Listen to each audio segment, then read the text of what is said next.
अस्सलाम वालेकुम, कैसे हैं आप सब लोग। मैं उम्मीद करती हूँ कि आप सब ठीक होंगे और अल्लाह का शुक्र है हम भी ठीक है। तो आज मैं आपको दे रही हूँ आलू मटन गोश्त की रेसिपी। तो आप चीज़ें नोट कर लें। यहाँ पे मैंने 3 अदद आलू लिए थे छोटे वाले, और यहाँ पे 2 अदद प्याज थे, और साथ में अदरक लहसुन का पेस्ट था। सब्ज़ मिर्चें भी 2 मैंने इसमें पीस ली थी।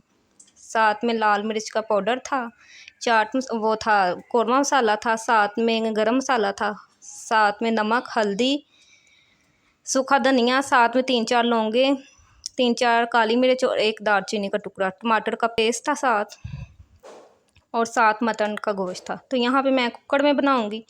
तो यहाँ पे मैंने कुकर में ऑयल गरम करने के लिए रख दिया है। जैसे ही ऑयल गरम होगा तो मैं इसमें प्याज ऐड कर दूँगी।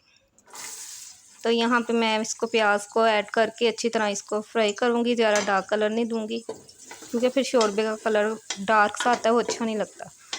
तो इसको लाइट सा मैंने करना है पिंक। फिर उसके बाद में इसमें अदरक लहसुन का पेस्ट डाल दूँगी। और ये वीडियो बहुत मेरी ये लेट आएगी, क्योंकि हम कहीं गए हुए थे, तो फिर आके मैंने इसको वॉइस ओवर करना था। रेडी तो थी लेकिन वॉइस ओवर करना था, इसलिए फिर मेरी थोड़ी सी लेट ही आएगी वीडियो। तो आप ज़्यादा से ज़्यादा हमें लाइक किया करें, सब्सक्राइब किया करें, शेयर किया करें। हम आपके लिए इतनी एफ़र्ट करते हैं, तो आप भी एक हमें सब्सक्राइब कर दिया करें। इतने ऑडियंस मेरे आती है चैनल में 50-40, लेकिन कोई भी चैनल को सब्सक्राइब नहीं करता। तो प्लीज़ आप किया करें ताकि हमारी हौसला अफजाई हो।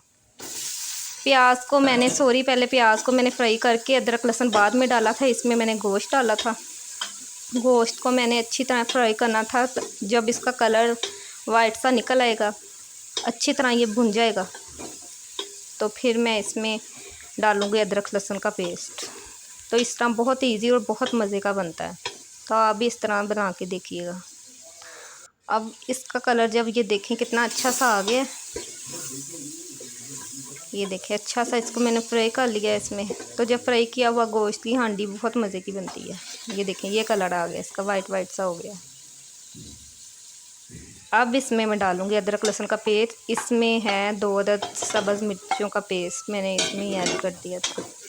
तो अब इसको भी डाल के मैं अच्छी तरह भूनूँगी, ताकि इसकी जो स्मेल है वो ख़त्म हो जाए लहसुन की। अच्छी तरह भूनने के बाद फिर मैं इसमें सारे ड्राई मसाले ऐड करूँगी। तो ये देखें अच्छी तरह से अब मैंने लहसुन अदरक को भी भून लिया था इसमें। तो अब मैं इसमें टमाटर का पेस्ट डालूँगी। टमाटर का पेस्ट डालने के बाद अब मैं इसमें अच्छी तरह से इसको मिक्स करके फिर इसमें सारे मसाले ऐड कर दूँगी। तो प्लीज़ आप मेरे चैनल को ज़्यादा से ज़्यादा सपोर्ट करें, ताकि हमारी हौसला अफजाई हो और हम और अच्छा सा अच्छा काम करें। और यहाँ पे मैं सारे ड्राई मसाले जो हैं वो मैं डाल रही हूँ। तो चाट मसाला और गरम मसाला मैं बता रही थी कि मैं ये दोनों चीज़ें तब डालूँगी जब दोबारा से इसको आलू डाल के भूनूँगी ना, तब डालूँगी एंड में। तो बकाया सारे मसाले डाल के भी मैं इसको अच्छी तरह से भूनूँगी। तो और मैंने आपसे एक और बात करनी थी कि मैं अब मेरे 2-3 दिन व्लॉग नहीं मिलेंगे आपको, क्योंकि हमारी यूट्यूब आप फैमिली हो ना, जितनी ऑडियंस हमें देख रही है, तो आप यूट्यूब फैमिली हो हमारी, तो हमारा भी बताना आपको हक बनता है। तो मुझे कोई ज़रूरी काम के सिलसिले में गांव जाना था 2 दिन के लिए अपने मेके, जिस तरह कि मैंने आपको पिछली वीडियो में बताया था कि मेरा मेका गांव में है।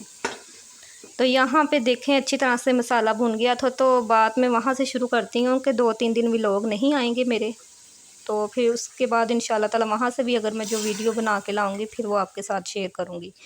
तो यहाँ पे भूनने के बाद मैंने इसमें जितना आपने गोश्त गल जाए उतना पानी डालना है गोश्त गलाने के लिए, क्योंकि बाद में आलू के साथ भी गोश्त को गलना है, तो इतना सा काफ़ी है पानी।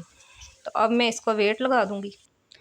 वेट लगाने के बाद फिर मैं इसको दोबारा से 15-20 मिनट, 20 मिनट तो मैक्सिमम 20 मिनट तो चाहिए होते हैं इनको। तो उसके बाद ये देखें 20 मिनट बाद हमने खोल के इसको देखा, तो ये बहुत अच्छा सा हो गया था, गल चुका था। और कुछ जो थोड़ी बहुत ही कसर थी ना, वो आलू के साथ पूरी हो जानी थी इसकी। अब मैं इसको भूनूंगी और इसी में साथ में आलू ऐड कर दूंगी, क्योंकि मैं इसको पहले भी भून चुकी हुई हूँ ऑयल में। अच्छी तरह इसको मैंने फ्राई किया है, तो कोई स्मेल वगैरह या कुछ कच्चापन नहीं है इसमें। तो साथ अब थोड़ा सा पानी भी होगा ना तो मैं साथ ही आलू डाल दूँगी। ये देखें साथ ही मैं इसके आलू डाल दूँगी। तो अच्छी तरह इसको भी फ्राई कर लूँगी।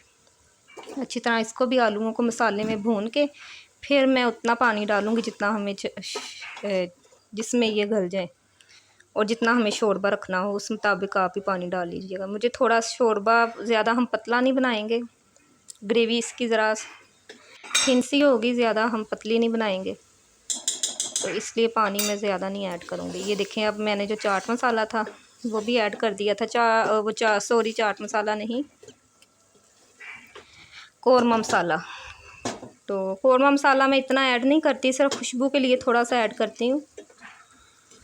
बकाया मसाले सारे घर के ही होते हैं। तो ये देखिए अच्छी तरह से इसको मैंने भून के अब इसमें उतना सा मैंने पानी ऐड कर देना है जितना हमें चाहिए होगा। उसके बाद जी हमारा ये देखते हैं सालन, अब पानी मैंने ऐड कर दिया था।